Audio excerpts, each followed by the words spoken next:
The Very Next Thing Tour with Cast on Good Friday, April 14th. Tickets go on sale beginning December 7th through our website at wbyn.org. Real Life Radio, 90.9 The Vine. 90.9 The Vine, in conjunction with AreaSports.net, proudly presents The Sports Couch. The Sports Couch is the area's only locally produced weekly sports show that is live on FM radio and also streamed live on both of our websites at AreaSports.net and WBYN.org.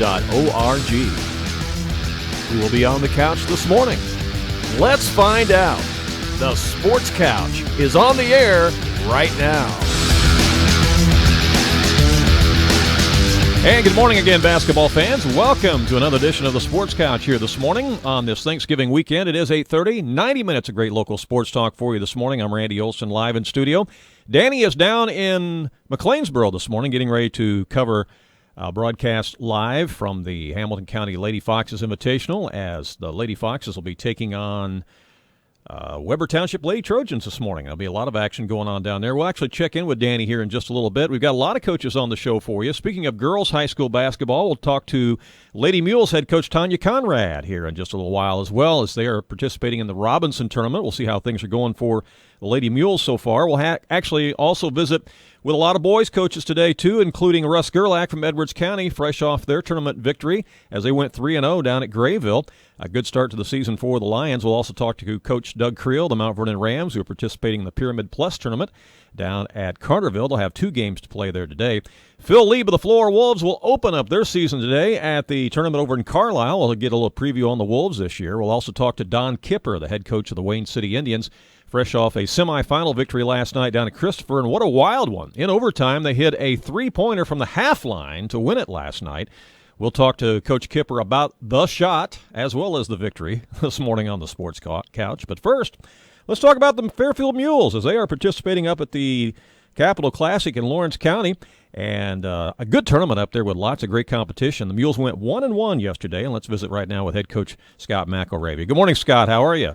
Hey, good morning, Randy. Good to have you on the show, and a good start for your Mules yesterday. First of all, you gave Marshall all they wanted, falling narrowly 52-45, and then you bounced back and got a big victory later on in the day as you beat Red Hill 69-58. So I'd say overall you got to be happy with the way the Mules have started, huh? You know, we've been coming up here ever since I've been head coach, and actually a little bit before. And unfortunately, kind of a running joke, we haven't won our first game ever.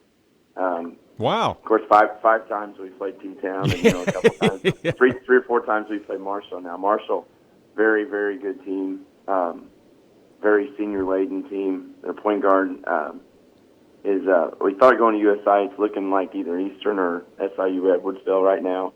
Very good player. They have a couple other 6'6" kids inside, the 6'6" freshman that comes off the bench that are very skilled. So we went at halftime. We were up one actually. And it was a super game until the very end. They got just a couple buckets ahead of us and beat us on free throws at the end. But as far as starts for the year, if we're going to take a loss, that was a very positive loss. The kids just played their hearts out in that game. And then we got a chance to bounce back against Red Hill later on in the evening, which was nice. Yeah, well, tell us how deep that you went, how many players you used in those 2 games yesterday up there. Well, that's kind of the tricky thing. Wayne City gave us a great opportunity this year. We're playing with our JV team and the Conrad Allen.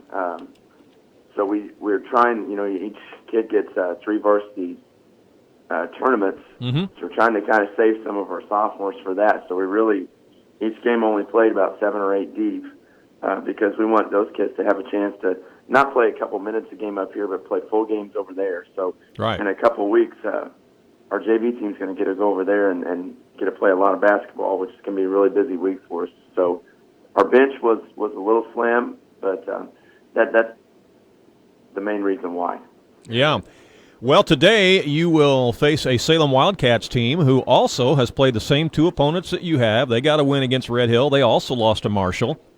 But they're a well-coached team, and, of course, former Teotopolis coach is in his second year there, and so that's going to be a competitive game today, isn't it? Yeah, I've known Andy for a long time. Coach Fehrenbacher does a great job. You can see year two his kids are getting better.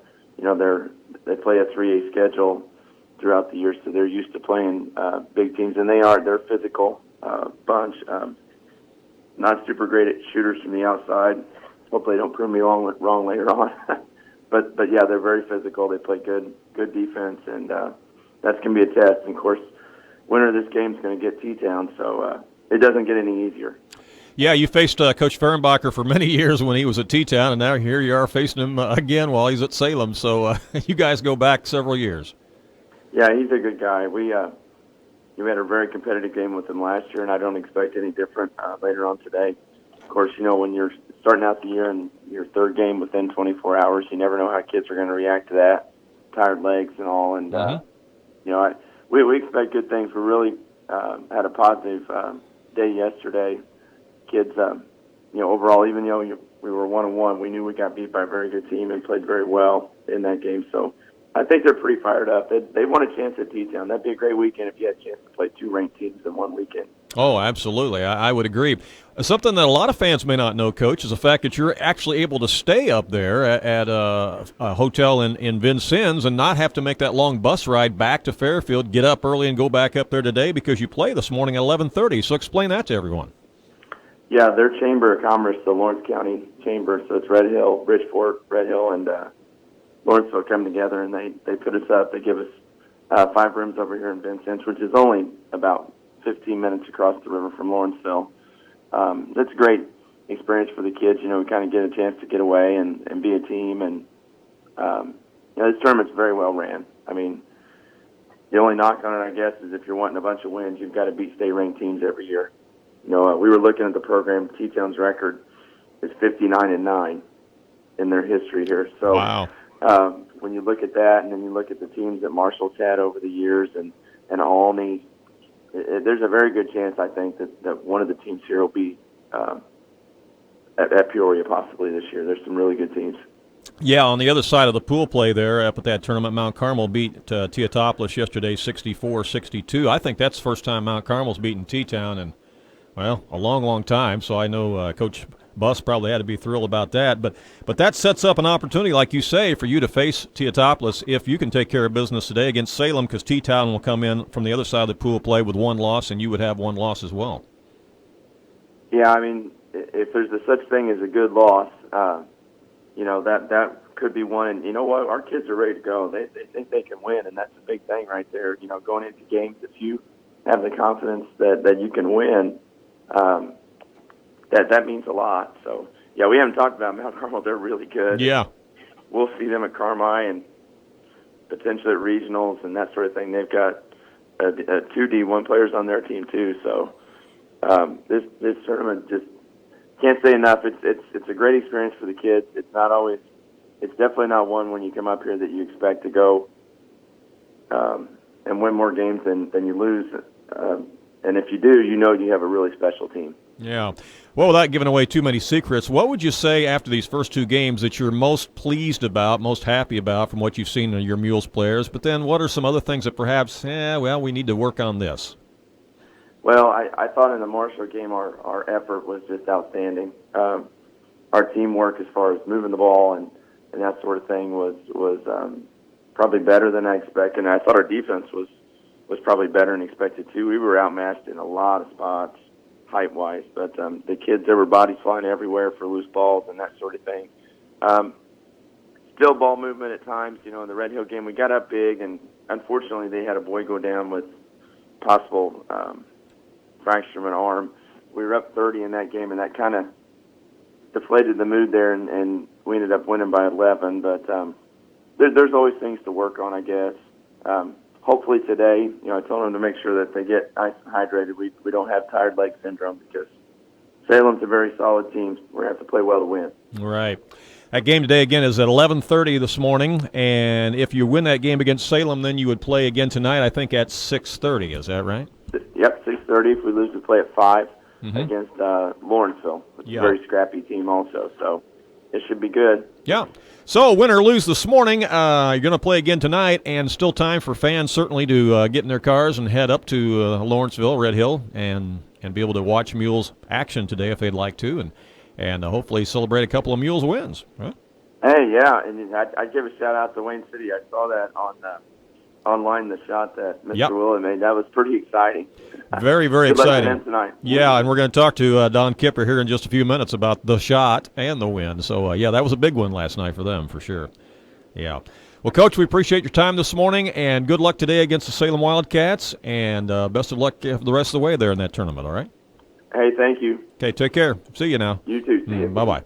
That's head coach Scott McElravy of the Fairfield Mules, and again, they split yesterday, got one win and one loss. They took Marshall down to the wire, a very good Marshall team. They lost 52-45 in their season opener, but they bounced back with a good win yesterday over Red Hill by a score of 69-58. They'll play Salem this morning at 11:30 up at that Capital Classic up in Lawrence County. And if they win, they'll play tonight at 6:30 against Teotopolis. If they lose, they'll play Lawrenceville at 5 o'clock tonight up at that Lawrence County Classic.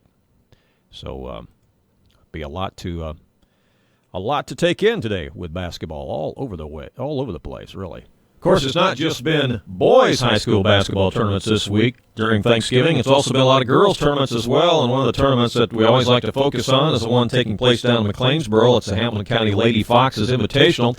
And our own Danny Outsumit's down there this morning to cover one of the games. Danny, how you doing this morning? All right, Randy, how are you? Great. And you're there to broadcast a game coming up here soon between the Hamilton County Lady Foxes and the Weber Lady Trojans. That ought to be a dandy this morning. Should be a good game here. It's going to be the breakfast special. That game's going to tip off at 9:30 this morning.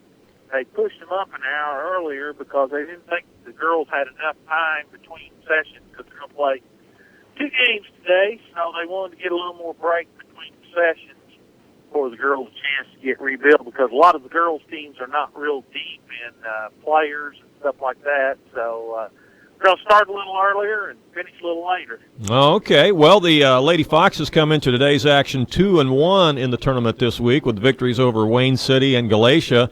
Lost a tough one last night to Lawrenceville, didn't they? Yeah, we played a very good Lawrenceville team. This Lawrenceville team has got some good guard play. They've got a Medford girl in under the basket at 6'2" that can play a little bit. Morgan Parrish, 4-year starter for the Lawrenceville Indians. She went over 1,000 points in her career last night early in the first quarter. So they've got a well-rounded team. The Foxes kind of had the turkey hangover. They had 16 turnovers in the first half, and they just never could quite crawl the hump last night, get back in that ball game. Ended up getting beat 38-33. So Lawrenceville's kind of in the driver's seat right now as far as the tournament championship is concerned, as they're 3-0 coming into today's action. Pinckneyville is 2-1. Your Lady Foxes are 2-1. This Weber team you're facing today, though, is a dangerous team. I mean, even though they've lost a couple down there, one to Galatia and one to Pinckneyville, they're a dangerous team, aren't they? This Weber team took this Lawrenceville team. It was 58-50. You're right. The game 25-20 at halftime. Wound up 58-50. So they've got some girls that can play a little bit on this team. And if Hamilton County doesn't come ready to play today, Weber will get a victory. Well, and for those people at home that are watching the live video stream on AreaSports.net, we're showing team pictures both of Weber and of the Lady Foxes right now on the screen. And Weber's got some size that Lady Foxes got to contend with today, too, don't they? Yes, they do. Weber's got a nice team. They're going to make some noise in that 1A deal. There'll be a good matchup this evening between Weber and Wayne City. That's two teams that's going to clash quite a bit throughout the season. So it'll be interesting to see how that game shakes out later this afternoon also. So anybody that wants to watch some basketball today, there's plenty of it today down at Hamilton County for the Lady Foxes Invitational. I guess you've already been to the to the special room, right, where all the food's at, the hospitality room? No, I've not made it down there yet to that, but I'll probably find it sometime throughout the day. Well, I would think so. I don't have my sidekick Randy Olson along with me. If I was there, we would have already visited because he would snip them out from the parking lot. I figured they had a Danny Outsummit special there today in the hospitality room, you know? Yeah. The ladies do a very nice job there providing hospitality for the coaches and the officials and bus drivers and broadcasters, and it's greatly appreciated because a lot of times if you're going to cover multiple games, there's not a lot of time.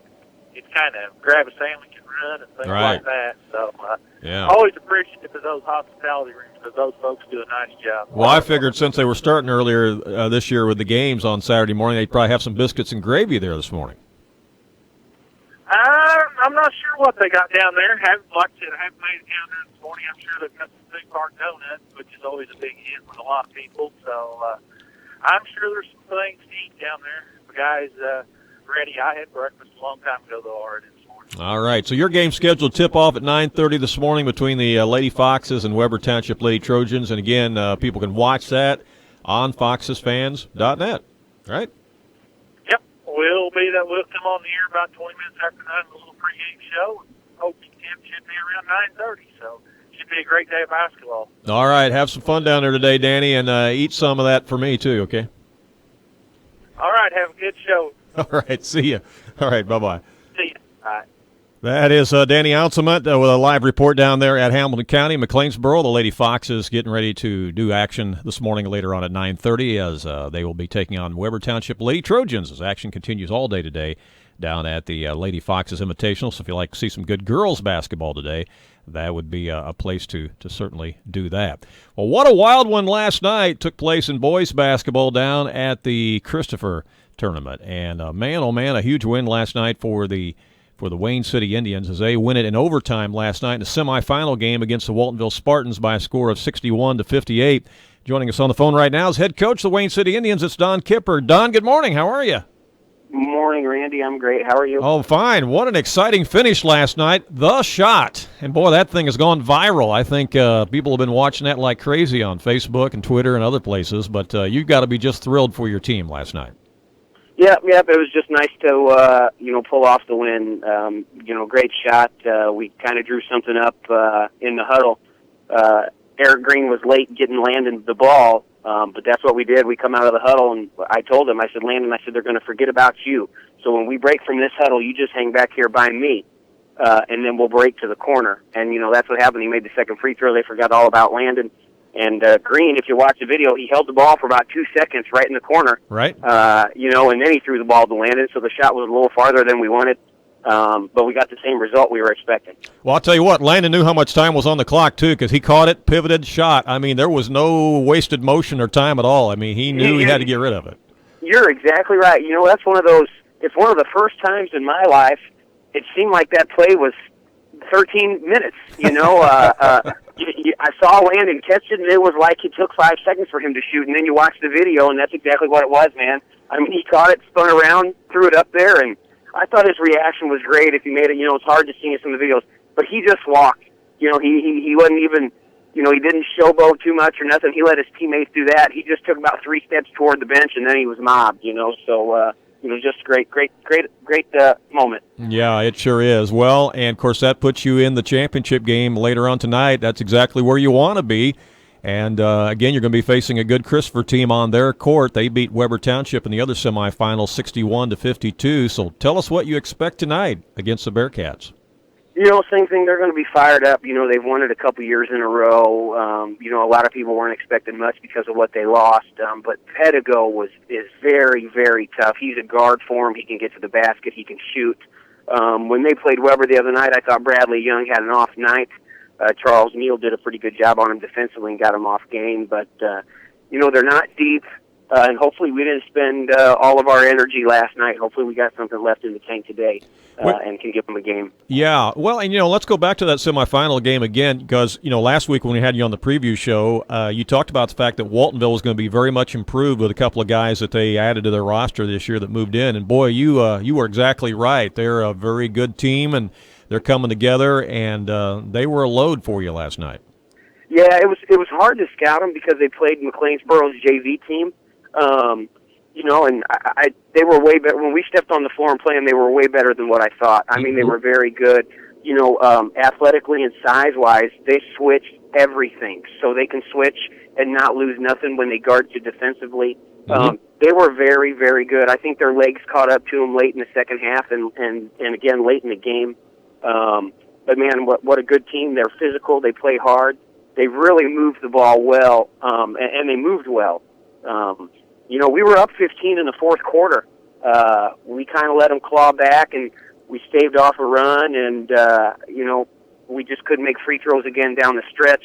Our kids, I guess, made enough plays, at the end of the game. But it was a good game, and me and Tyler, Waltonville's coach, talked about it after the game. We'll probably do it 3 or 4 more times this year. So yeah, let's hope that's the case. You very well could, that's for sure. Well, your season opener down at the tournament, you never know how season's going to open up. You worry about your guys being rusty or whatever, or not ready to play mentally, but obviously they were ready to play mentally and physically as they took care of business against Ziegler-Royalton in that first matchup, 57-23. Tell us about that game.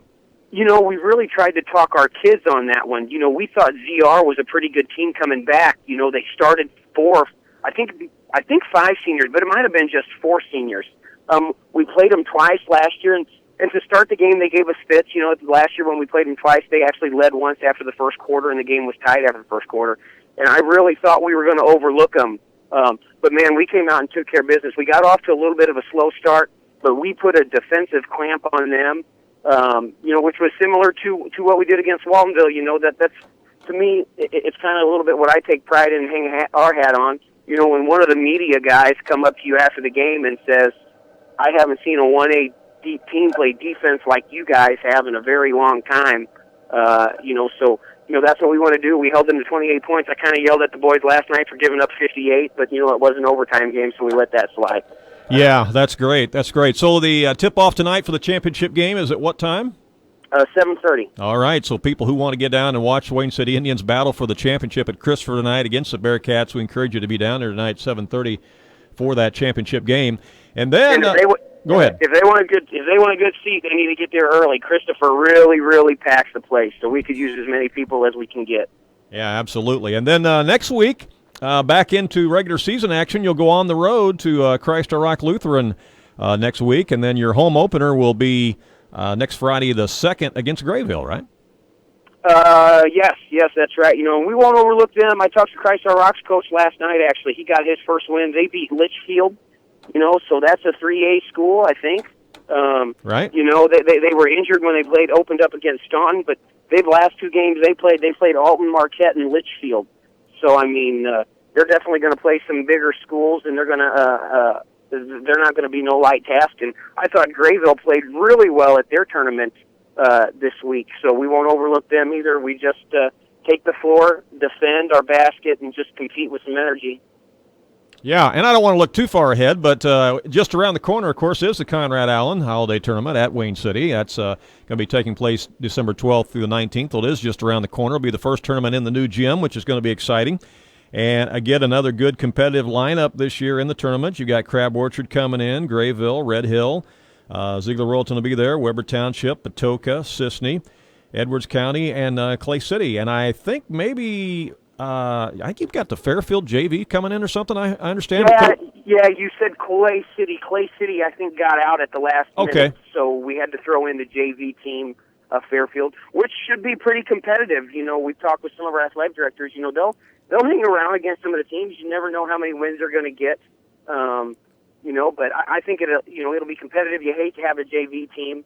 It was nice of Coach Mack to get his kids over there, and to be ready to play. So, hopefully they'll have some success and their kids can learn a little bit playing some varsity. Well, and we had Coach McElravy on right before you this morning, and he actually is very excited for his JV team to have an opportunity to play in the tournament at Wayne City. So he's thankful they've got that opportunity. And of course, he's kind of trying to watch their playing time and their quarters and stuff up at their Capital Classic today, because he wants to make sure they've got time to play, full games there at the Conrad Allen instead of just a couple of minutes, up at Lawrenceville. Yeah. If you're a JV team, you love it. I don't know how you couldn't. You get to go out, you get to play in front of bigger crowds, and it's a tournament. You don't get to play in tournaments as JV teams. So if I was a player or a coach, I would be so excited. I'd want my kids to enjoy it. Let's go out and have fun. Nobody's expecting us to do anything. Let's go out and enjoy a holiday tournament that we don't normally get to play in. Yeah. But that's right. That's what you look at too. You can only play in 3 tournaments a year. So if like we had it. against ZR, we played a freshman, a couple minutes there because it was running clock in the fourth quarter. That counts as a tournament for him. So you're right. If you have things like that, you want to watch out, what you're doing down the road. But we certainly appreciate Fairfield coming over and helping us out. Sure, yeah. Well, one more thing before we let you go, without giving away any secrets, the game plan for tonight against Christopher. What's the key for Wayne City to win that championship tonight? What do you got to do against those Bearcats? We stressed last night about our team playing with a little bit more energy or heart or wanting it more. We watched Weber and NCOE and Christopher. These teams were after it on Wednesday night. They wanted it. And we don't see that a lot from our kids. So we really stress that. So I think that's the same thing. If we can come out and just want it, really play with the same amount of energy we had against Waltonville, that's all we can ask. That's all we can ask. Yeah. All right. Well, Don, we wish you luck tonight in the championship game at Christopher against the Bearcats. 7:30 is the tip. Get there early if you want to get in there and get a seat. That's for sure. Get there early. And best of luck, and we'll talk to you here down the line, okay? Hey, thanks very much, Randy. Thanks for having me. I hope you had a good Thanksgiving. All right. Sure did. Thank you so much. All right. Bye-bye. Bye-bye. Don Kipper, head coach of the Wayne City Indians. What a thrilling victory for them last night over Waltonville as they hit the shot at the half line at the buzzer. If you've not seen that, we've got that posted online through our social media outlets that you can take a look at, both Twitter, Facebook, what have you. And check that out because that was an incredible shot last night made at the buzzer for the Wayne City Indians to lift them to the semifinal victory over Waltonville 61-58. They'll take on Christopher in the championship of the Christopher tournament again tonight at 7:30. Well, another tournament has already been completed. That's the Grayville Invitational Tournament, and the championship of that was won by the Edwards County Lions, and we'll be talking to Coach Russ Gerlach of Edwards County coming up here in just a little bit. Let's also run down some other scores for you from around the area last night. The Centralia tournament last night, Thanksgiving tournament, the Orphans beat Springfield last night 54-36 in that one. At the Crab Orchard tournament, it looks like Crab Orchard's in control down there. They won again last night over Alvarado by a score of 61-30. Also at the Highland Tournament, Belleville-Altoff, who was bumped up to Class 4A this year after winning the state championship in 3A last year. They're just picking up where they left off as they dusted off O'Fallon by 20 points. Last night they beat Waterloo by 26 points. They've also beat Highland by like 47. Oh, my goodness. They may win the 4A championship this year. They're that good. Wouldn't that be something? Win the 3A championship and the 4A and back-to-back. Incredible. Last night, the Pyramid Plus tournament down at Carterville. It was Carterville over Mount Vernon, 49-34. In our next half hour, we'll visit with head coach Doug Creel of the Rams. He's got a very young team this year, but they're improving, and they'll be all right as time moves on. Marion Wildcats off to a 3-0 start in that tournament as they beat Heron last night, 54-50. And, of course, Dave Brown is the new head coach of the Marion Wildcats as he came over from Carterville. And then Shane Hawkins went from Marion to Carterville. So those guys just traded places, basically. And they'll actually get to play each other in that tournament as well, and so that'll be interesting later on today. The Rams will take on Meridian down there today. They'll also take on Heron. Also last night it was Collinsville beating Meridian in that tournament 57-36, and as I said, Marion beat Heron by a score of 54-50. So right now Marion is kind of in control in that tournament as they are 3-0, but Collinsville is also 3-0, so those two will also square off later on today. Big battle last night between the two Effingham schools, Effingham High and St. Anthony of Effingham, as they played each other in the St. Anthony tournament. And it was Effingham coming out on top, 73-66 in that one last night. Also, a big win for Robinson last night. They beat Bree Central 56-50. You know how good Bree Central's been for the last several years. Well, Robinson beat them last night 56-50. So look for Robinson to make some noise this year in Class 2A basketball. Down at the Vienna tournament, it was El Dorado winning last night over Carrier Mills, 43-41. Vienna got a win over Galatia. So in that tournament, El Dorado is, they're in control. They are 4-0 in that tournament. And Vienna is, 3-0. So that's what's happening down there. Nashville won their season opener in the Trenton Westglen Lebanon tournament as they played Father McGivney, which I don't even know where that school is located at, but it was not much of a game. 70-12, the Hornets won that one to open their season. At the Mulberry Grove tournament, Patoka seems to be in control up there, both Patoka and St. Elmo, I should say, as both teams are 3-0 in that tournament. Patoka beat North Clay last night, 59-29, while St. Elmo beat the host Mulberry Grove team 75-37. So as I said, St. Elmo is 3-0, and Patoka is also 3-0. A big victory in that tournament for, I'm thinking about the Cumberland tournament. Yeah, in the Cumberland tournament, let's jump to that. Big win last night for Cumberland, beating Altamont 53-49, because you know how good Altamont's been over the last several years. Altamont started off 2-0 in that tournament, but they lost last night to Cumberland 53-49. Dietrich got beat by Oblong last night, so Oblong making a little bit of noise. Oblong must be pretty good because they beat Newton 54-50 in that tournament, and they beat Dietrich last night by 10, 47-37. So if you're talking about 1A schools, don't forget about Oblong this year, all right? Somebody to contend with that you might see in the future. Again, we're going to talk to Coach Russ Gerlach of the Edwards County Lions coming up next as we'll talk about their tournament championship down at Grayville. That's on the way as the Sports Couch continues. Stay tuned. We'll be right back. It's the local sports talk show that everyone is talking about. It's the Sports Couch on 90.9 The Vine and AreaSports.net.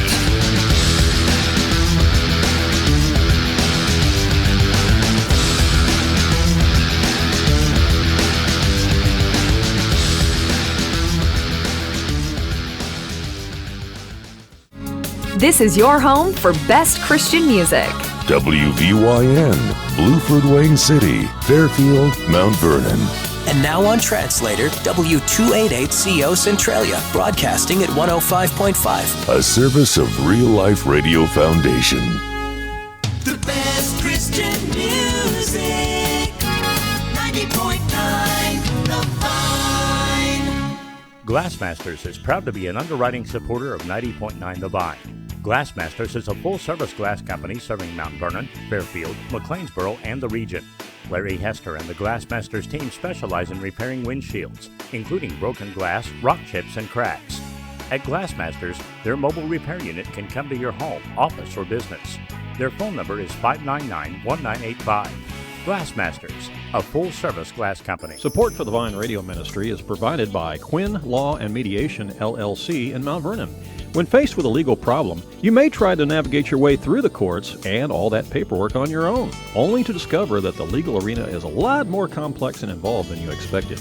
Every attorney at Quinn Law and Mediation, LLC in Mount Vernon has at least 15 years of experience, providing a variety of legal services to the entire Vine listening area. They are committed to helping clients find practical solutions to current legal problems. You can reach them at 242-9580 or visit their website at mountVernonLawyer.us.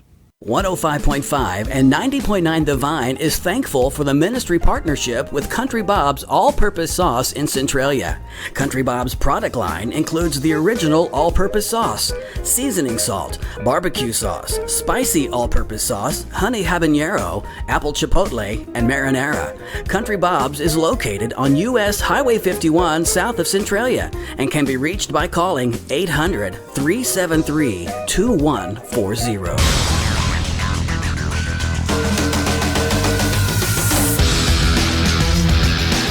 Hey, welcome back to the Sports Couch here live on a Saturday morning at 105.5 and 90.9 The Vine Radio, and also streaming live worldwide on both of our websites. Live video streaming at AreaSports.net, live audio streaming at WVYN.org. I'm Randy Olson live in studio. Danny is down in McLeansboro getting ready to live video stream Lady Foxes basketball down there today from the Lady Foxes Invitational. They'll take on Weber Township Lady Trojans at 9:30. On our sister website, that's foxesfans.net, if you want to watch action from that tournament later on this morning at 9:30, again at foxesfans.net. Well, at the recently completed Grayville Invitational Tournament for Thanksgiving, a 3-0 start for the Edwards County Lions as they roll through that tournament, win the championship. And with us right now on the phone is head coach Russ Gerlach. Good morning, Russ. How are you?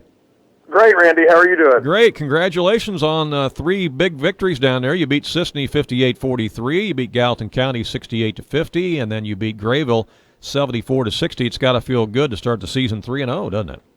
Oh, it's always better than the alternative, Randy. We're pretty happy with the way we played, and obviously really happy to get the 3 wins and the tournament title. Yeah, absolutely. Well, let's just take it one game at a time, if we would, okay? Let's go and start with that season opener against Sisney, victory by 15 points. Walk us through that one. Well, overall, I thought we played pretty well. We were able to hold Jared Taylor to 11 points. Last year he torched us for a heck of a lot more than that. But we really couldn't shoot the ball well at all. I think we were 3 for 20 from three-point land. It was kind of ugly watching us shoot. So it felt like we played pretty well. We just couldn't get the ball to go in the basket. But overall pretty happy. I don't know if you knew about this, but Derek Thomason, one of their players, busted his head open pretty good there in the early fourth quarter, I believe. Had to get like 6 staples and didn't play the rest of the week. And I'm sure glad that that's all he had was just a cut, and I think he should be back next week. Mm-hmm. Yeah. After that, we played against Gallatin County and finally started shooting the ball a lot better. Got pretty hot from three-point land, and and I think it carried over into that Grayville game. And our three-point shooting was really well. Percentage-wise, that last game, Justin Wallace was 6 for 10 from three-point land, and and you've got stuff like that going on the outside, and then Nathaniel Schmittler on the inside. They were sagging in so hard on him that it left everybody else wide open.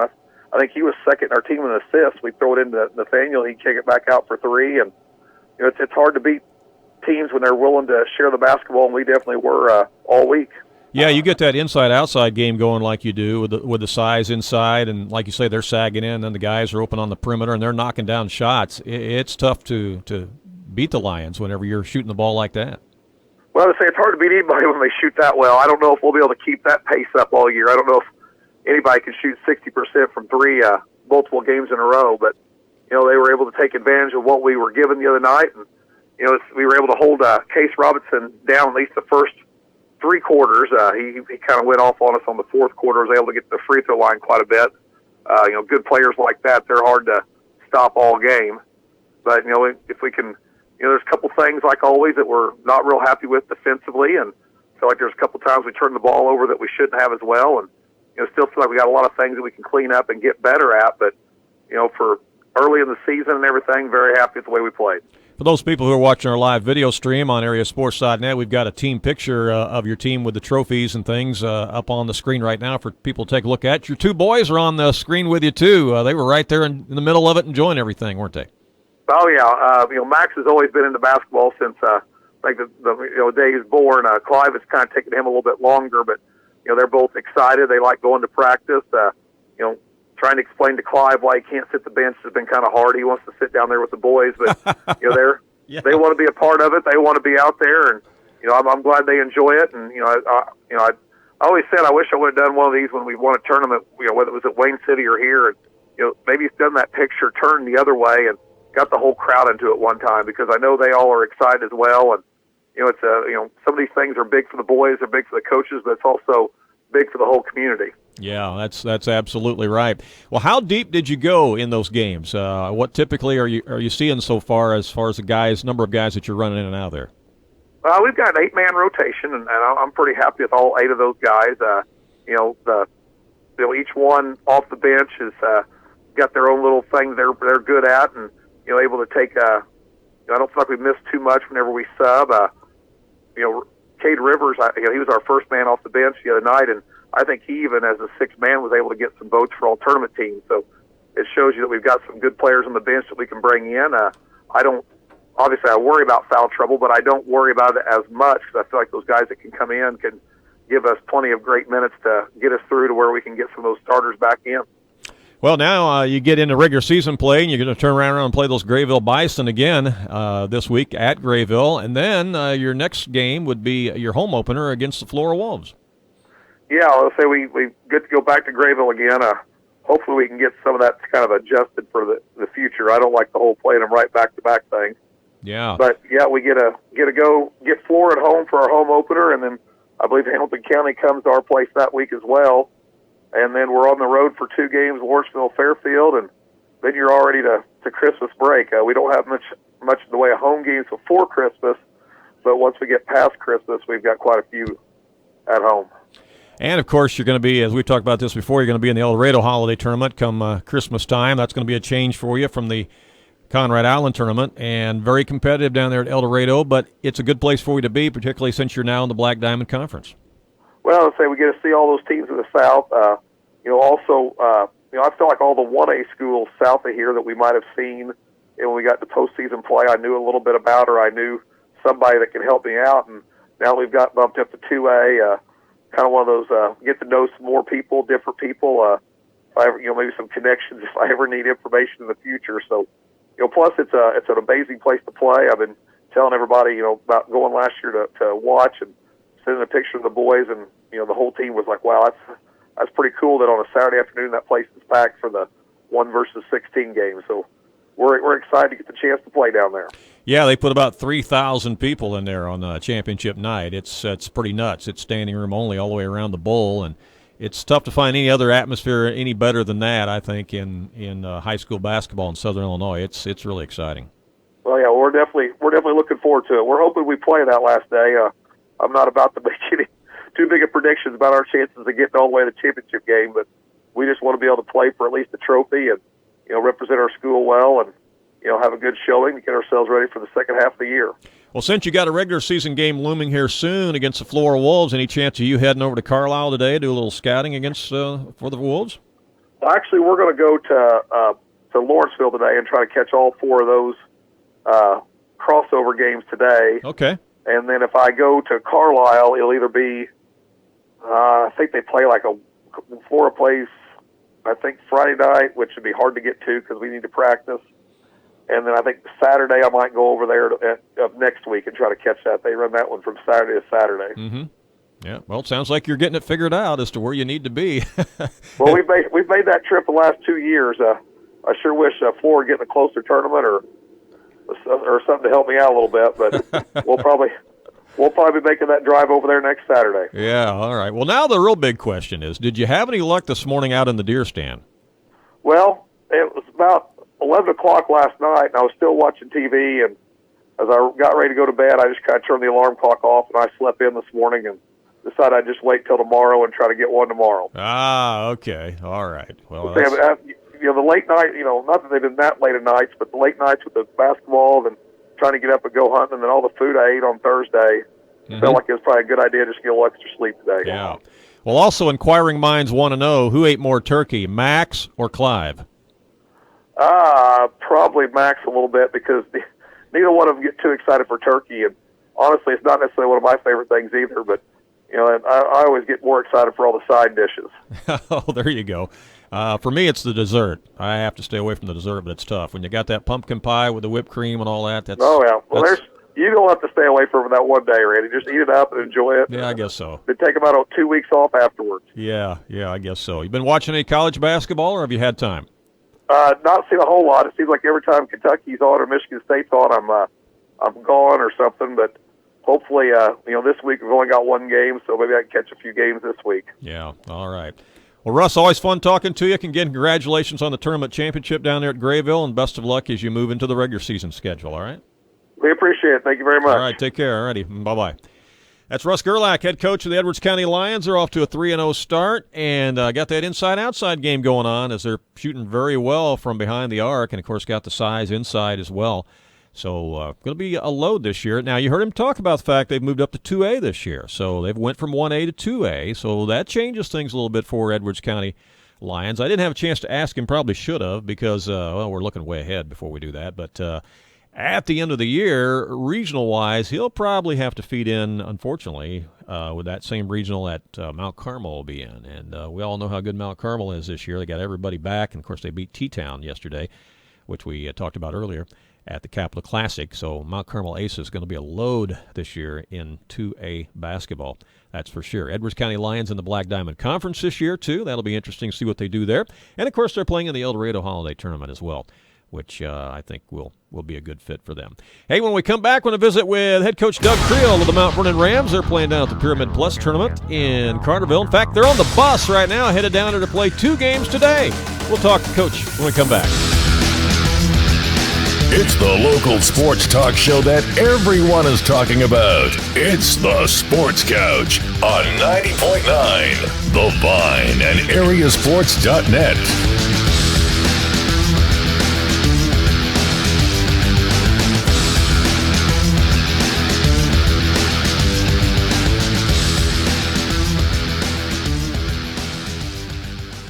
Underwriting on the Vine is made possible by Iconic Studio in Fairfield. If you're looking for something different, Iconic Studio in Fairfield specializes in modern, high-fashion images with an unlimited supply of backgrounds. They are national award-winning photographers at Iconic Studio in Fairfield. Their phone number is 842-9542, and their website is iconicstudio.com. Compassion International and Museum of the Bible present Casting Crowns, The Very Next Thing Tour. You're one step away from surrender, one step away from coming home. With special guest Danny Goki. There's a road in front of me. Tell your heart to beat again. And Unspoken. Start a fire in my soul. Join Casting Crowns for The Very Next Thing Tour, performing songs from their latest album, The Very Next Thing, as well as all your favorite Casting Crowns hits. Living he loved me, dying he saved. Casting Crowns, The Very Next Thing Tour with Danny Goki and Unspoken. It's an evening you won't want to miss. The Very Next Thing Tour with Casting Crowns, Danny Goki, and Unspoken, coming to the SIU Arena in Carbondale on Good Friday, April 14th. Tickets go on sale beginning December 7th through our website at wbyn.org.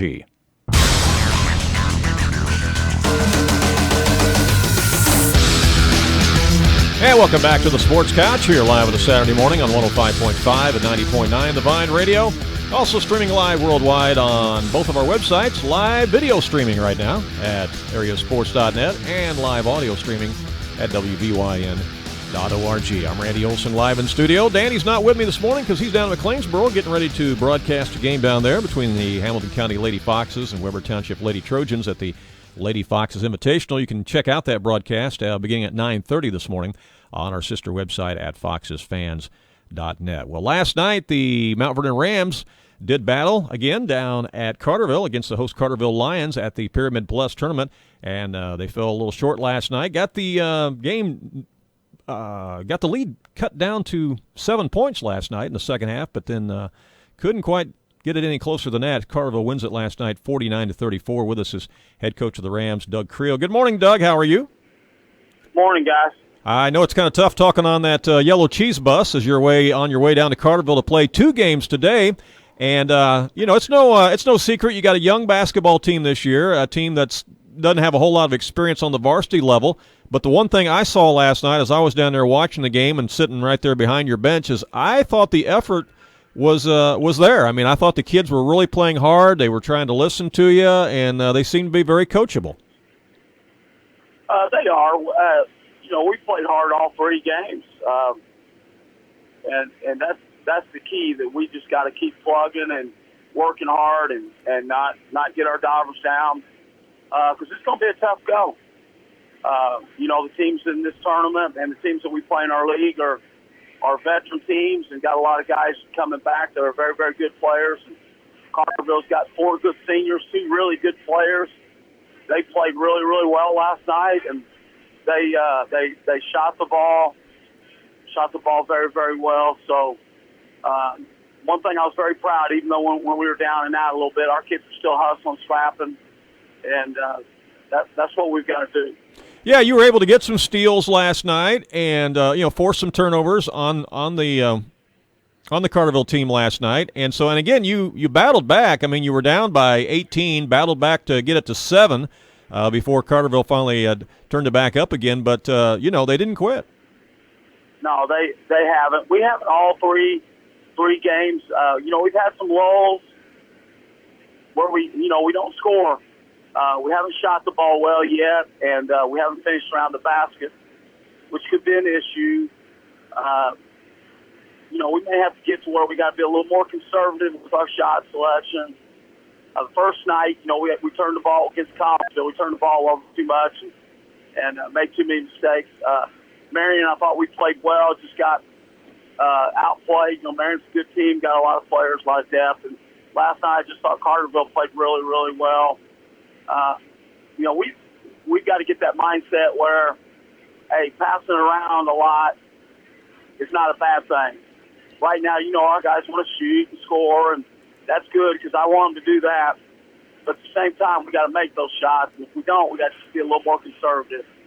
Yeah, you mentioned about finishing around the basket. There were several opportunities last night where there were layup opportunities off the glass, and, they just went in a little bit too strong or a little bit out of control and just couldn't finish around the basket, but the shots were there. Well, we've done that all 3 games. We have not finished very well, and, we're going to work on that, and I'm going to see what I can do to help them there. And some of it's a lack of play, and some of it's some of it may be skill, but some of it's also things that we can look at and improve on. Hey, there's only one thing I know is to get in that ditch and dig, and we can get so much better fundamentally. And the one area that we got to get better is we got to know our assignment. We got to know where to be, what to do, what we're looking for. We're not very good at that. So that's the mental part of it is one thing that we can improve on. Right, and you never take a day off on defense, so even if you're not shooting the ball well offensively, you can still make it up if you're still working hard and playing defense. Yeah, well, and we can get a lot better defensively. Hey, we're not very big, we're not very athletic, we're not very strong, and we play in a very, very physical, athletic league, and that's a problem. But, hey, you know what, we just got to keep playing and try to get better. These early tournaments, it's not a good tournament for this year, because you don't get any practice time. I mean, we have some prep time where we, get ready for the next team, but it's not really good quality practice. And sometimes these tournaments where you play 5 games is good when you're a veteran team and you got some depth. It's not so good, when you're a little bit thin, but hey, I think we're learning a lot of things. I think I'm learning a lot of things that we got to really, really concentrate on. So even though you're not getting wins, there are some positives you can take from it. Yeah, and you were running several guys in and out there last night, Doug. I think you were going, 8 or 9 deep last night, and some of those young guys are seeing their very first ever varsity experience, and, they're learning, and they're going to get more comfortable and get better as time goes on. Well, I hope so. We are playing, we're playing 4 sophomores in there that haven't played, and basically other than Quentin Quiava, all our other guys were JV players last night, and so hopefully this is good for them and they'll get better. Yeah, size was definitely a factor last night too. I mean, when you got Heil and the other kid both going 6'6" out there last night for Carterville, that was tough as far as rebounding is concerned.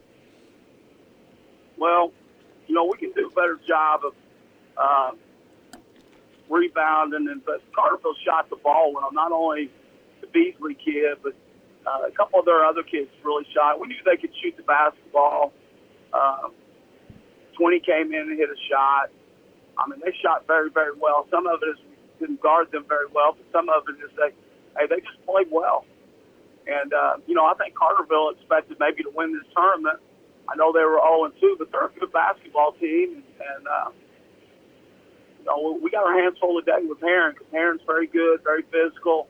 Darn near beat Marion last night. Meridian is very, very big, very, very athletic. They will cause us some problems about finishing and scoring around the basket. And one thing they do very, very well is they offensive rebound. So we got our hands full today, but we're going to scrap and fight if maybe we can steal a win. Yeah, you got that Meridian team today, and they're kind of in the same boat you are as they come in 0-3 to start down there at that tournament, as they've lost to Collinsville and to Heron and to Marion. And then, you mentioned Heron. They're 2-1 coming into today's action. Yeah, it's been a good tournament. Yeah, what's the times that you tip today, Doug, at your 2 games? What time do they tip? We play Heron at 11:30, and then we come back and play Meridian at 5:30. Okay. All right, so if people want to get down there today to Carterville and watch the Rams in action, you still got time to make the drive down there and watch action. That's a great place to watch basketball. I'll tell you that. I love that gym down there. It's great atmosphere. Facility. Yeah, nice facility. Very nice atmosphere down there last night, and they're doing a really good job, and not a bad seat anywhere down there either at Carterville. No, you're right. Yeah, it was really nice. All right. Well, Doug, we appreciate your time on the Sports Couch this morning. All right, Randy. Best of luck today against Meridian and against Heron, okay? All right, thank you. Thanks for having me on. All right, you bet. Take care. Bye-bye. Bye-bye. Head coach Doug Creel, the Mount Vernon Rams, also, of course, the athletic director at Mount Vernon. They're off to an 0-3 start. Again, it's no secret. They're young. They're playing a lot of sophomores, and even the two juniors that they play, have very little varsity experience. Really only one returning starter from last year's team. That's Quentin Cuyava, the lone senior on the team. Everybody else, very little experience on the varsity level, both sophomores and juniors. But I was down there for the game last night, sat behind the bench, watched them play, and the kids are listening to Coach Creel. They're paying attention. So, they're coachable kids. That's important. And they're wanting to learn. They're willing to learn. And, I think they're going to get better. But he made a good point right there when he mentioned the fact that, when you're in a tournament like this and you're playing 5 games in 4 days or whatever, you have no time to practice because all you're doing is playing. Yes, you can do a little bit of a walkthrough or something as far as strategy to, try to put your X's and O's in the right spot, both offensively and defensively, against your next opponent. But to actually get out and physically practice, there just isn't time to do that. And some of these fundamental things that the Rams still need to work on, like finishing around the basket, which he alluded to, there just is not time to do that yet in this kind of a tournament setting this week. So that's a little bit tough. But after this tournament's behind them, and they know for sure all the things that they need to work on, we'll have an opportunity to do that here over the course of the next few weeks in preparation for that regular season schedule. The Rams, again, will be in the Centralia Holiday Tournament later on. Of course, they'll be in the Salem Invitational Tournament later on, too. The South 7 Conference is going to be loaded this year, no doubt about that. Centralia will still be Centralia. You got Belleville-Altough, who, even though they moved up to 4A, they're a threat to win that, and they're blowing everybody out here in their first few games. Marion, very much improved. Marion may go on and win that tournament down at Carterville, as they are 3-0 now in that tournament. Of course, they've got to play Carterville yet today in that tournament. But they are off to a great start and playing really good under Coach Dave Brown, who came over from Carterville.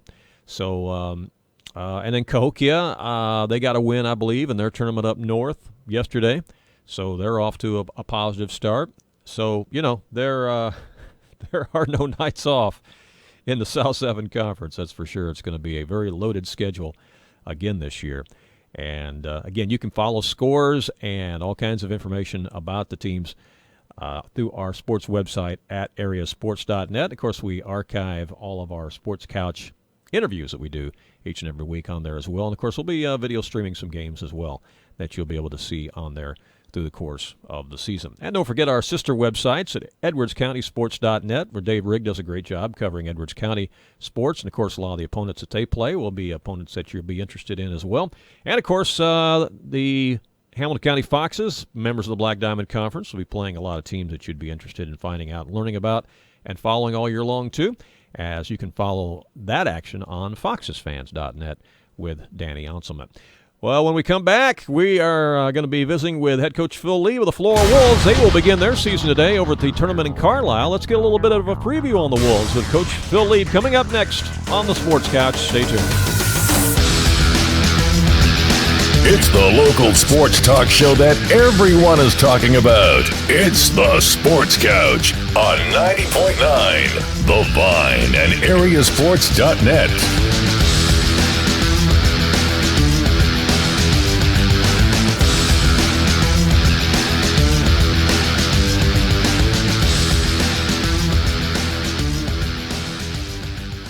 Music and ministry on the Vine is provided by Tony Wilt State Farm Insurance Agency in Mount Vernon. Tony Wilt State Farm Insurance Agency specializes in providing your life, health, auto, and home insurance, as well as complete financial services. They are located at 4121 South Water Tower Place in Mount Vernon. Their phone number is 242-1421, and their website is TonyWilt.com. We are grateful for their underwriting support. Most of us tend to take our printed materials for granted, but it's hard to imagine life today without print. Printing is communicating. Whether it's promotional, operational, or administrative, we're here to meet your printing needs. Peacock Print and Marketing has been serving the people in Southern Illinois since 1977.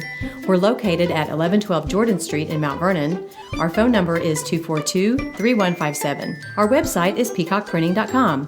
We believe in honoring God by serving our clients through print and marketing and helping them reach their full potential. Underwriting on the Vine is provided by B&C Bicycle Fitness in Mount Vernon. B&C Bicycle Fitness specializes in bikes for the beginning rider to the high-end racer and can equip you with a comfortable bike to enjoy a healthy, active lifestyle with family and friends. B&C Bicycle Fitness is a full-service bicycle shop and is located at 410 South 27th Street in Mount Vernon. Their phone number is 816-4077. B&C Bicycle Fitness in Mount Vernon, where the adventure begins.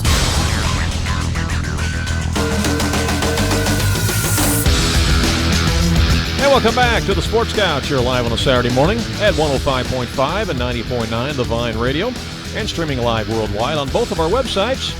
We have live video streaming right now at AreaSports.net, live audio streaming at WVYN.org. I'm Randy Olson, live in studio. Danny Outselman not here today because he's down in McLeansboro getting ready to broadcast and video stream live girls basketball this morning. In fact, getting ready to tip off in just a few minutes down there as Hamilton County Lady Fox is taking on Weber Township Lady Trojans from that Lady Fox's Invitational. So if you want to watch some girls basketball, you can do that on foxesfans.net. But we're going to talk about a tournament that kicks off today over in Carlisle. It's the annual Kaskaskin Classic. And a good lineup of teams over there. I'll tell you what, you've got Woodlawn, Pinckneyville, Greenville, Carlisle, Hillsboro, New Athens, Oakville, and, of course, the Flora Wolves. And we're going to talk to head coach of the Wolves right now, Phil Lieb. Good morning, Phil. How are you? Good morning. I'm wonderful. Thank you. Great. Good to have you on the Sports Couch. And here we are ready to start the new basketball season, and I'm sure you're excited. Oh, I am. We've been putting a lot of work into this for the past 3 weeks, so to speak. But as coaches know, it goes a lot deeper and a lot more than that, the past 9 months, so to speak. But all this work that individuals put in to make themselves better, to give themselves a better opportunity to be part of a better team, that's what we gear up for. And now we get to see where we're at. And you tip it off this afternoon at 4:30 p.m. over at Carlisle. Your opponent will be the Hillsboro Hilltoppers. What do you know about them? I know they only lost about one starter from last year. They were right around 500 last year, and they got some size with them. I mean, size, not maybe Mount Carmel size, but they got some, 6'3", 6'4" guys, some big beef eaters, so to speak, that are pretty skilled. You got a guard who's a sophomore, average about 18 a game, a lefty who can very athletic, can elevate. Another big kid is a senior, 42, I forget his name, but anyway, he can shoot the outside, he can post, he can do a lot of other things, and they got a good point guard go along with all that nucleus and chemistry. So we will definitely have our hands cut out for us, because we got them last year, but again, we lost a few guys from last year, and they have about everybody back. So it should be a good ball game. Well, for those people who are watching our live video stream right now on AreaSports.net, I've got a team picture of you and the Wolves on the screen right now from Conley Gym. And so let's talk about your roster this year, the key guys you got coming back, and the other key guys that will play an important role for Flora Wolves basketball this year. I think their biggest key guys right now is probably Jeffrey Gaither, returning starter from last year, and also saw varsity minutes as a sophomore.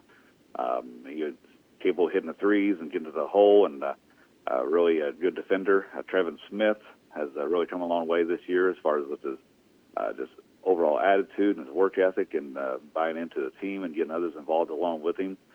He's another kid that he muscles the load, so to speak. He's got some strength to him and can carry us a little bit at times. And Chris Scott, size inside, about 6'3", and really improved a little bit around the basket, and was able to start finishing well, and he was able to use his body and get the angles and set solid screens for us. And then have Jordan Winka, senior, played a lot of JV last year, and lefty, and kind of small and on stature, but mighty in spirit, and he does a lot for us. And Trenton Brown, a junior, about 6'1", 6'2", long and lanky, or skinny, if you will. We got about 5 guys like that if you see our picture. But they're all built about the same. But he can shoot it, he can drive it, he can create, and he does some good things for us. And then, that's not to say that that lineup is never going to change, because I think we can do a lot of things as a whole and as a pack. Logan Bosen's returning back from last year at 6'4", and my son Owen Lee at 6'2", and a strong rebounder, just does the dirty work to get the job done. Drew Woodrow, another 6'3" kid, tall and skinny, can shoot it, can drive it, and create. Landon Carter, another good point guard as a junior, can give us minutes as a point that we needed. And then Trevor White, a senior who's really improved his game immensely from freshman to now. And hopefully he'll be rewarded with that. But that's probably our top 10, if you will, and we can go probably even 11 deep if we want to, but you think you can get more than that, it gets confusing. Well, from the looks of the picture, some of these guys got some size, got some height on them, too. What's the tallest guys on your team there, Coach? We got a couple guys about 6'4", and some guys about 6'2", 6'3". So, but we're kind of not really big, but we're kind of just lengthy and skinny. But at the same time, I like where we're at. I like how skilled we are. I think that we can do some good things with our passing and dribbling, and obviously, the name of the game in basketball is offense. Put the ball in the hole, and we got to be able to shoot it. And I think we can do that at times, and hopefully consistently, more so than we did last year. Well, you've been in this tournament over at Carlisle for a few years now. It's a good way for you to open the season. And as we mentioned, you opened today against Hillsboro at 4:30 p.m. You're in the same pool as not only Hillsboro but also New Athens and Oakville, also in that pool with you. So you'll turn around and play Oakville on Monday evening, I think about 6 o'clock, and then you'll play again next Friday, I guess, against New Athens, and then see how it goes from there, right? Right. That's exactly how it goes. Like I said, we'll play tonight versus Hillsboro at 4:30. Then we play again Monday at 6 versus Oakville, and it'll be the third year in a row that we've played them. Mm-hmm. They've gotten us all 3 times, and they've got a very good, solid player with the Federer kid, and they have who's a senior now, and he has a younger brother go along with him, and they always has a couple other 6'2", 6'3" strong kids that just play hard and accept their role, and a couple of guards that are quick and can shoot it. So. Coach does a good job over there with those guys, so it'll be a tough matchup for us as well, even on Monday. They're probably one of the perennial powers, so to speak, in Class 1A going into the season.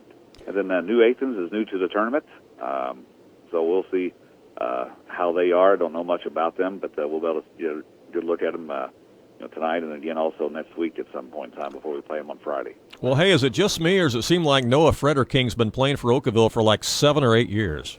I think he's on an internship or something from overseas. You're right, but I know the other people feel the same way. And but he's just a phenomenal player and has a lot of skill and some athleticism to go along with him, and just a fine ball player, and it helps make others better around him. Yeah. Well, what do you think about the Little Illini Conference this year, and where your Florida Wolves fit in as far as conference play? Oh, mercy! I think it's going to be pretty tough. I think you got 2 teams that are kind of upper echelon, so to speak. I think Marshall returns 4 starters back. I got a chance to watch him a little bit yesterday.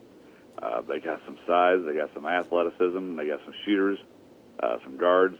Their point guard's 6'3", and their other off guard's 6'2", and their posts are 6'6" and 6'5", and they got a guy coming off the bench is 6'7". So they will be a challenge for any opponent there in the LIC, and I think they're probably the favorite. And then after that, you got Robinson, who's if anybody can match up their size, it's probably them.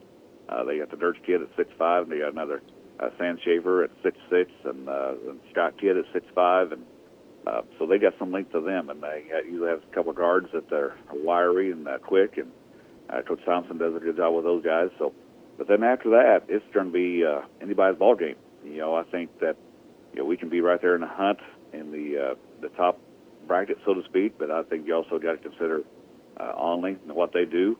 Although last night they got beat by Lawrenceville at Lawrenceville, so Lawrenceville they've lost a lot from last year, but they haven't dropped off. So that'll be a challenge. And then Newton's always scrappy. They'll be right there in the hunt. And, Paris, we don't see too much about them until late because they're so far north. But that coach, he does a good job, getting them ready, getting them prepared. Casey has a new coach with Tom Brannon, who came from Marshall a couple of years ago. He runs a successful program, so he'll have them going. They kind of stubbed their toe here getting out of the gate early, but he'll have them turned around. And then Red Hill, they saw them a little bit yesterday. You had some shooters and some size to go a little bit, not a lot of size, but some athleticism to go with them. So, I probably left somebody out, and I apologize for that. But at the same time, we got a lot of teams, and I just think there'll be a lot of parity. So you got those top 2, and other than that, who knows where it may be. Well, it's kind of working out for you being in this Carlisle tournament, because that gave you the opportunity to go to that Capital Classic at Lawrence County yesterday and scout a lot of teams that you are going to be seeing later on the season. So that really worked out well for you. It did, and it makes a long day for us. And a long day for our players. We had practice yesterday morning at 8 to 10. Not the ideal time for a high school teenage boy to get up on a day off to come into the gym, but they did a good job responding to that. And then from there, we left over to go to Red Hill in the morning session, if you will, and then got back home for a couple hours and went back to Lawrenceville for the nightcap.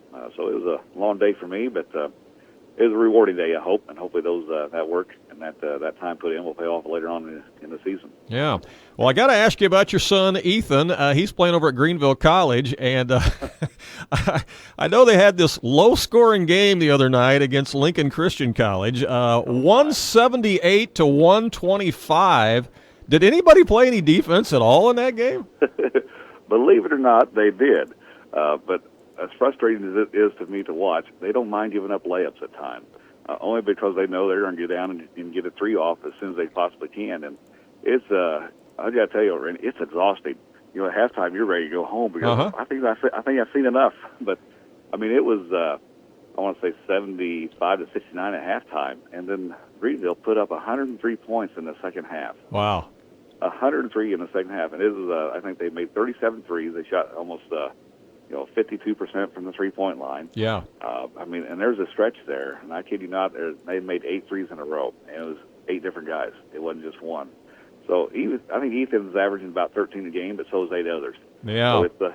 So it's just kind of where it's at. But he's enjoying playing basketball, and they're having success at it. So, but today they go on the road. They're at Grinnell up there in Iowa, which is a system that they started the whole that type of system. So it'll be interesting to see how they match up with the father, if you will. Yeah, the two systems going against each other there, running 15 guys in and out of there. That's going to be fun. That could be. I mean, it'd be a different style of basketball than what we're used to around here. Well, they may both score 200 today. I don't know.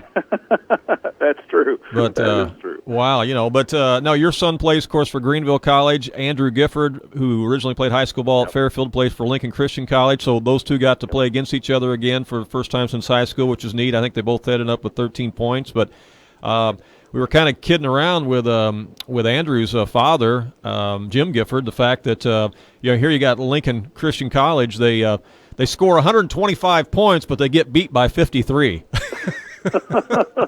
Isn't that something? I mean, usually you'd be ecstatic to score that many points. So then you look up, holy smokes, we're going to be by 50. And it's just like a light switch. I mean, this is a 5-point ball game at halftime, and all of a sudden it went from 5 to 10 to 15 to 20, and it was, man.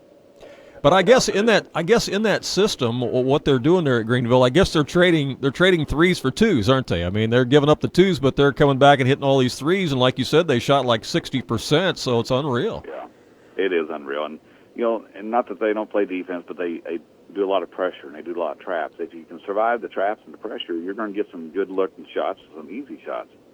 But what happens, as you see teams play this type of system. Later on, and later on in the year, maybe a little bit different, but right now they are not used to it. Mm-hmm. So by the time the second half gets around, those fresh legs aren't too fresh anymore. Yeah. And they have trouble finishing layups. They have trouble finishing those jumpers. And they say, a 10-point lead leads to 20 to 30 to 40. And that's just kind of how it gets away from them. And in the meantime, Greenville's running 5 in, 5 out every minute. And everybody has their role, everybody has their purpose, and you go. And they want threes, but at the same time, they'll drive to the hole and get layups as well. Wow. That's something. Is Ethan enjoying playing there, though? He is. I mean, he's just enjoying playing basketball. He's enjoying being a part of the team again, and not everybody gets to experience that in college, and he's being able to do that and having a good time doing it. And he's a junior this year, so he'll have one more year next year. Yeah. We're visiting with head coach Phil Lee of the Flora Wolves, and real quick, I'd ask you about your brother Greg, of course, coaching at Belleville-Altough. They've moved up this year after winning the state championship in 3A. They've been bumped up to 4A this year, and hey, they're off to a great start at 3-0. Yeah, they are. It's they expected that, especially since unfortunately their football team lost early, if you will, and so they got all their athletes back, and they were a little banged up, but still they were back. So I think they've been challenged. Their closest game's been 20 points, but other than that, they're putting up 80-plus a game. You're playing tough.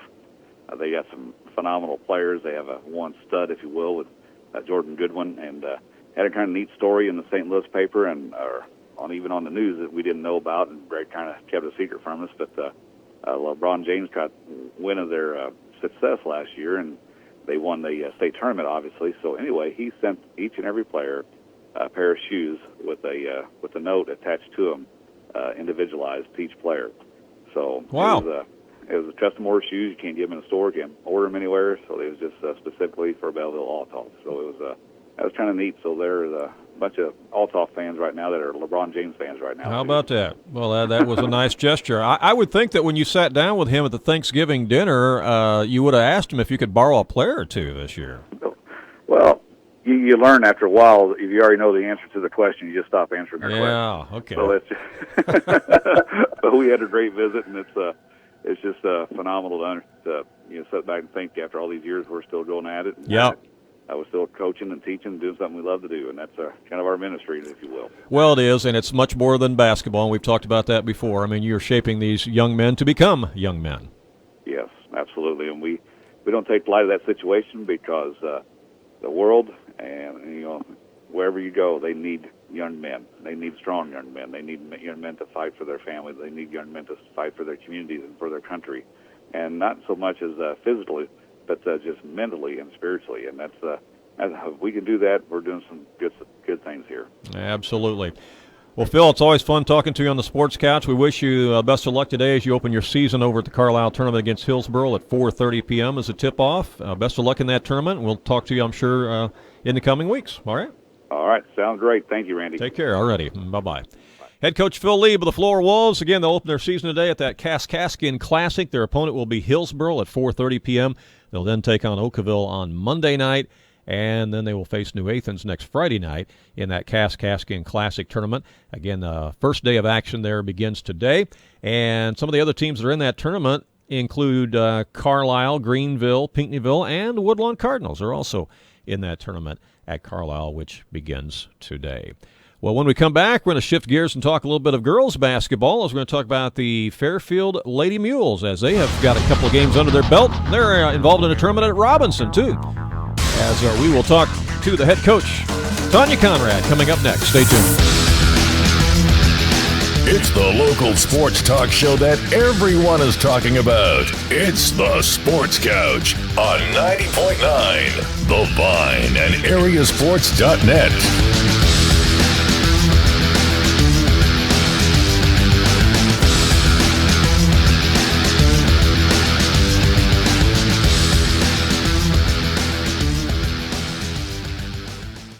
B-Way Design and Decorating in Fairfield provides complete design and installation of custom cabinets, flooring, paint, draperies, and interior design services for residential and commercial interiors, along with custom windows, countertops, and decorative accessories.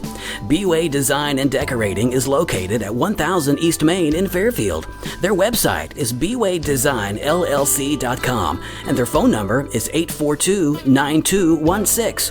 We are thankful for their underwriting support. Fairfield Memorial Hospital Urgent Care now provides convenient treatment for minor illnesses and conditions on a walk-in basis 7 days a week in the Medical Arts Complex, Suite E. This is Physician Assistant James Hopper, and on behalf of the Urgent Care team, we are here for you when your family needs urgent medical attention. Urgent Care will allow you a more affordable and efficient alternative to an emergency room visit. We are open Monday through Friday, 8 until 8, and Saturday and Sunday, 8 until 5, in the Fairfield Memorial Hospital Medical Arts Complex, Suite E.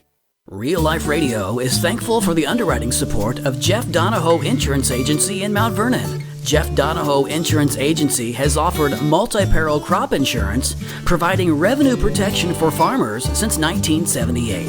They are located at 1121 Broadway in Mount Vernon. Their toll-free phone number is 866-276-7626. Jeff Donahoe Insurance Agency, the crop insurance specialist.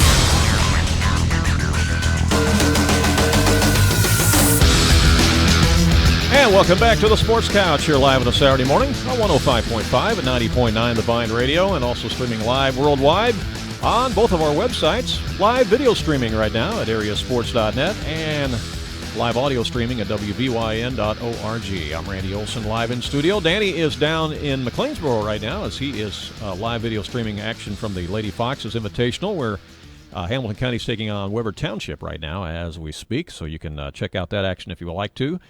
Today on FoxesFans.net. We've got one more interview today here on the show. We're talking girls basketball right now. The Fairfield Lady Mules are involved in a tournament up at Robinson, and they'll be in action again today after playing a tough game last night.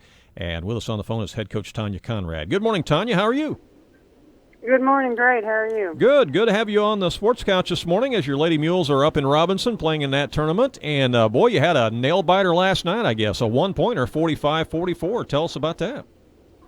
Yeah, Robinson got us last night, or actually yesterday morning. We played them at 10:30. They beat us yesterday 45-44. It was a close game throughout. We had opportunities, just didn't have some shots fall. Just a few free throws there at the end, but played well, played hard. I was proud of the kids to battle through and keep playing. And like I said, it was a great game. And you've got a relatively young team this year. I think you've only got 2 seniors returning on the squad this year. Is that right? Yes, sir. Lauren Vaughn and Haley Newman are my only seniors, and then got 1 junior and several sophomores. So yeah, we're very young. Got a couple freshmen on the varsity squad as well. So our youth is showing a little bit at times, but getting better every game. Yeah. Well, let me give you a chance to run through your roster right now. Tell us about your starters and then those first few key girls that come off the bench that have been making an impact for you. Okay, yeah, we start 1 senior in Lauren. Oh, are you there? Did I lose you? Hello? I think I might have lost her. All right, we'll try to dial her back up here. Might have a tough phone connection. They're actually up in Robinson right now. They spent the night up there last night. Let me see if I can dial her back real quick. Nothing like live radio here, huh? Are you there, Coach? Hello? All right, we'll just try again real quick to get her back on the phone. Got to spend the night last night in Robinson, which is nice, so they didn't have to make that long bus ride trip back this morning because they play this afternoon, I think, at 12:30. Are you there, Coach? Hello, Coach. Yeah, it's Randy. All right, just okay. Yeah, exactly.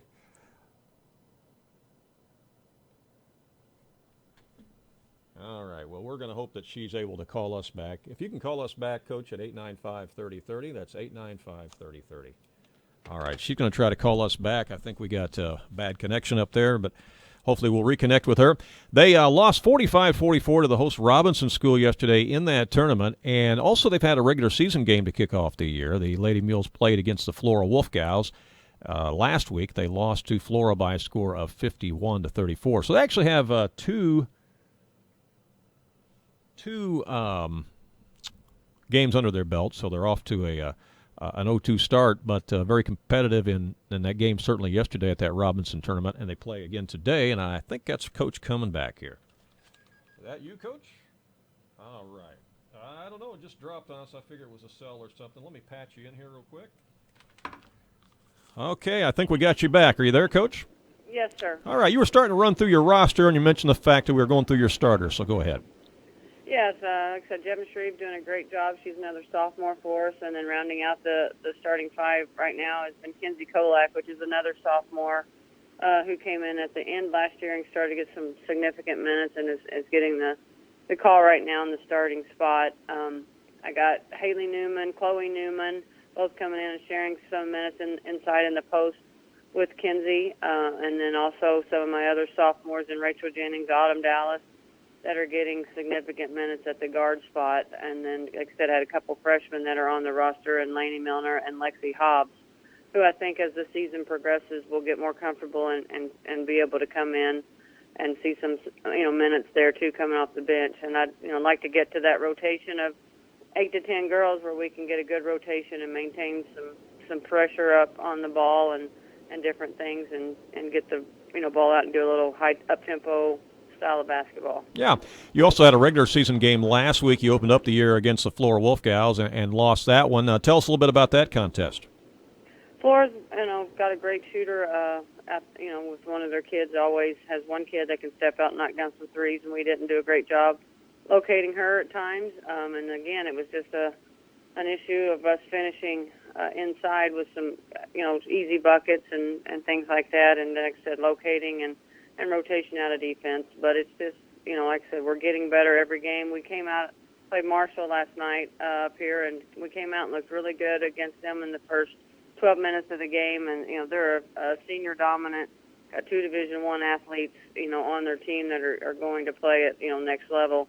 So a very good Marshall club, and we ended up getting beat. But like I said, I was proud of the kids coming out, and we made a great showing for about 12 minutes, and then it kind of things went south a little bit. But like I said, still battled. The group didn't get down. They kept playing, and that's what we need to see. And like I said, I just think as season progresses, it'll continue to get better. Do you play one or two games today at the tournament, Coach? We have two games. We play Gearing Catholic, which is up over by Terre Haute, Indianapolis side, over in Indiana, at 12:30, and then depending on that game, we'll play one more game, a crossover of the other pool. Yeah, well, you're getting some great competition up there, for one thing, and so, the only way to get better is to play better competition, and you're certainly doing that up there. Yes, a great group. We started coming up here. I think this is our third or fourth year coming up here, and it's, like I said, it's just a great group.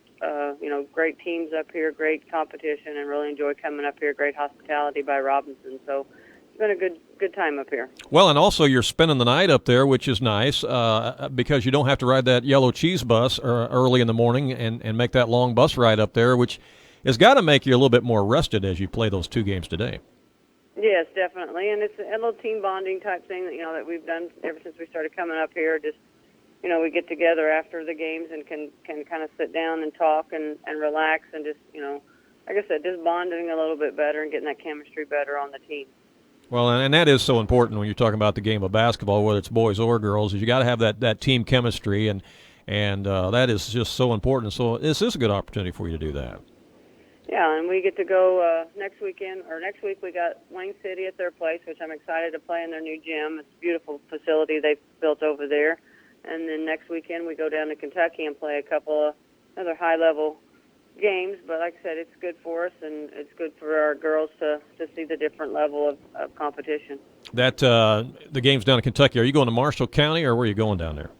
We actually go and we play Webster County, and then we go to Madisonville and play Madisonville North Hopkins. Excellent. Okay, well that's great. Do a little bit more travel, a little bit more bonding, but again, playing some good competition and seeing some teams that you don't normally see as part of the Black Diamond Conference action.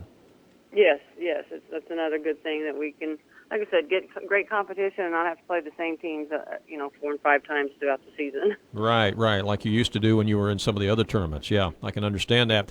Well, let's talk about the Black Diamond Conference and how you see that sizing up this year, top to bottom. What do you think looking at the conference this year? Again, I think it's a great conference on our side. We got great competition, great teams. Carmi's got a load back in upperclassmen. Hamilton County's got a great group back. They're a little young like we are, but they're getting better and better. Just watching their scores and the level of competition they're playing right now, and coming out on top, they're definitely better. El Dorado again has a lot of seasoned athletes back, and Johnson City has got a good group back. So, and then we bring Edwards County in on our side, which they've got youth on their side, but like I said, they're competitors, they're athletes, and so it's a great add to our side of the conference. So I think it's anybody's conference to go win this year. It's going to be a great competitive game every time we go out. Yeah, I think it's going to be a nice addition to have Edwards County in there in the Black Diamond, not only for football and boys basketball, but certainly for your girls basketball as well. It's certainly going to be a lot closer trip, too, for you in comparison to Vienna. There's no doubt about that.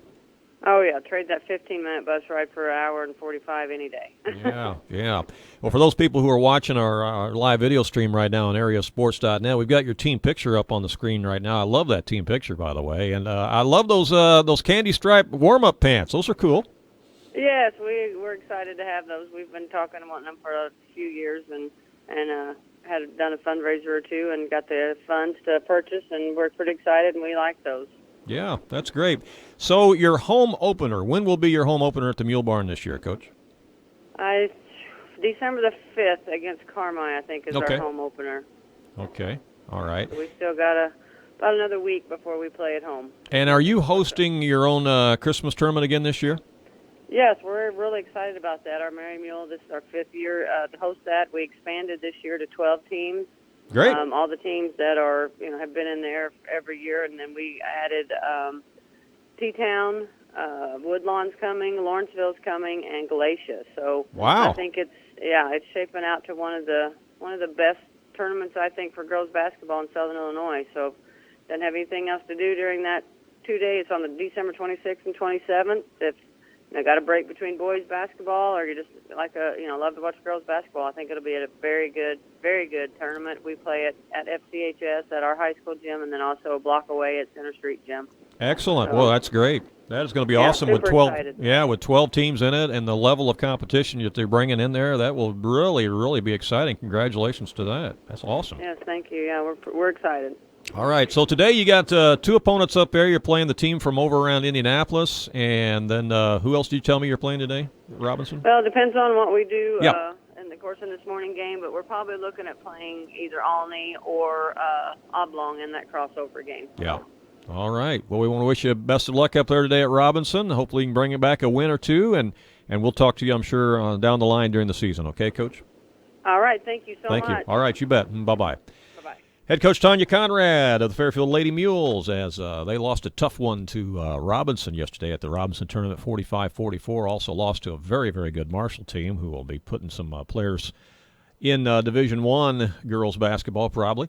And, they're playing some great competition up there at Robinson. And, you heard her talk about the fact that it's a good bonding opportunity. I agree with that. The fact that they can go away and play competition that they don't normally play. They're playing very good competition. It's a chance for some team bonding to take place. They get to spend the night in the hotel not play some of the same teams that they are already playing in the Black Diamond and other local teams. So you're not playing some of the same teams 3, 4, sometimes 5 times. And so I think there's an advantage to that.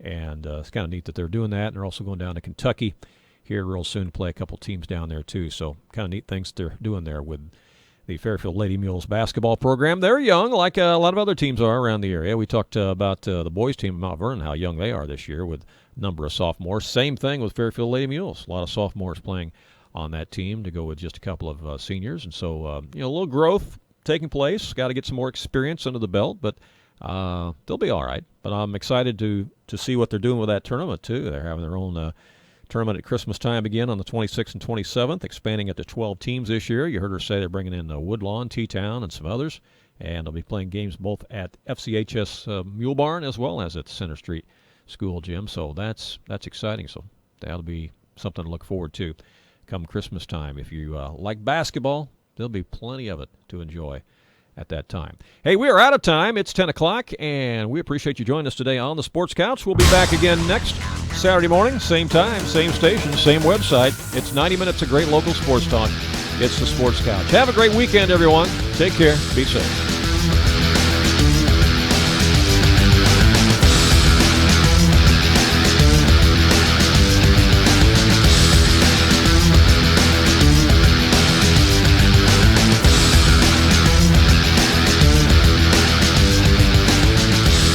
This is your home for best Christian music.